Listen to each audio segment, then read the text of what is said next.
මේ ඒක තිබ්බේ අපි එක ෂූට් පැඩ් කරන්න පටන් ගද්දියක් ඇති පාන්දර 2ට විතර. අපි ඉවර වෙද්දී එදා ෂූටින් පාන්දර 4යි ගාන. දැන් අයියා දැන් එහෙම නටන්නේ කම අනේ මන්ද කොහොම ඊට පස්සේ කොහමද ඉවර වෙලා ඇති කොහොම හරි රොෂෙල් මාව නැටෙව්වා නේද කියලා මිල්ටන් මල්ලවරච්චි මහත්මයා සහ ඇය අතර තිබ්බ සම්බන්ධතාවය අය හැම වෙලෙම දැන් පාසල් කාලේදී මේ ආදරේ පටන් ගන්නනේ. ඒතර මම ඇහුවා මේ ඉතින් කී වසරේදීද ඔව් එයා අය වෛද්‍යවරියක් වෙන්න තමයි ඉඳලා තියෙන්නේ. මට කියනවා කොහේද ඉතින් මේ එක්කෙනෙක් ආවනේ හොයාගෙන එහෙම කියලා. ඇය හරි ආදරණීය මතකයන් තාමත් හරි ආදරෙන් කතා කරනවා. දැන් අපිට තිබ්බා සින්දු කීපයක් තිබ්බනේ කරන්නේ. එතකොට දැන් එකක තියෙනවා නටන්න. ඉතින් දැන් අපිට එකක් හග්ගල ගාඩන් එකක් කරා. එක තිබ්බ තව සින්දුවක් මේ ඒක තිබ්බේ අපි එක ෂූට් පැඩ් කරන්න පටන් ගද්දියක් ඇති පාන්දර 2ට විතර. අපි ඉවර වෙද්දී එදා ෂූටින් පාන්දර 4යි ගාන.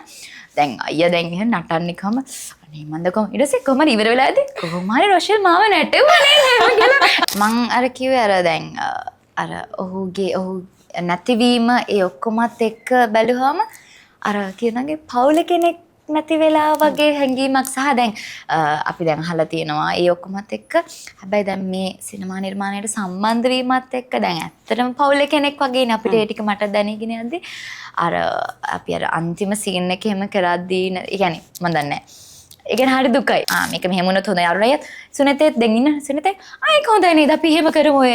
ඒක නිකන් හොඳයි නේද අර එහෙම කියලා. තාම ෆ්ලෙක්සිබල්. ඔව් අර දැන් අපි සමහරක් රියැක්ෂන් දෙදී මේ නෑ ඔහොම නෙවෙයි අරගෙන අපි මේක ගමු මේක නියමයි එතනට මැච් වෙන කල සුනිත අරුණයි කතා කරලා අර ඔහොම ඉතින් මාර සපෝට් එකක් ඔක්කොමලා ඉතින් දැන් ඒ කාස්ට් එක ඇතුළේ චන්නා අයියලා ඔය කිව්වා වගේ සුනිත අරුණයිලා මේ ඔක්කොමලා මම දැන් අපිට අර වැඩේ අර දැන් තියෙන ප්‍රමාණයට වඩා අපිට අර 100ක් නෙමෙයි 100%ක් අපෙන් එළියට ගන්න මාර ඔක්කොමලා එකතු වෙලා මාර මහන්සියක් වෙනවා.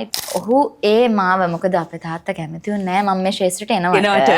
එතකොට ඔහු අංජලි අක්කයි අරුණ අයියයි තමයි කතා කරලා කොහොම හරි ඒ මාව මේ ශේෂ්ත්‍රයට ඒ ආරාධනාවත් එක්ක තමයි මම දැන් අවුරුදු 7ක් මේ වෙද්දි ඉස්සරහට ඇවිල්ලා තියෙනවා. ඉතින් හරි සතුටුයි මට අපහු ඔහුගේ සිනමා නිර්මාණයකට මට ආරාධනා කරා මම හරිම සතුටින් බාරගත්තා. ඒ වගේ මෙවන් අය මතක් කරන්න ඕනේ.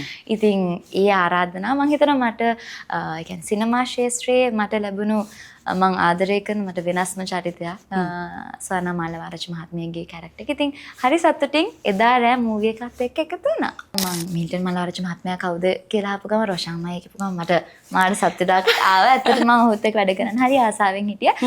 එදා රෑ ෆිල්ම් එකේ හැමෝටම සින්දු අහන ගම සින්දු කියන්නත් අවස්ථාවක් තියෙනවා. ලොකු එක්ස්පීරියන්ස් එකක් වෙයි ඒක හැමෝටම.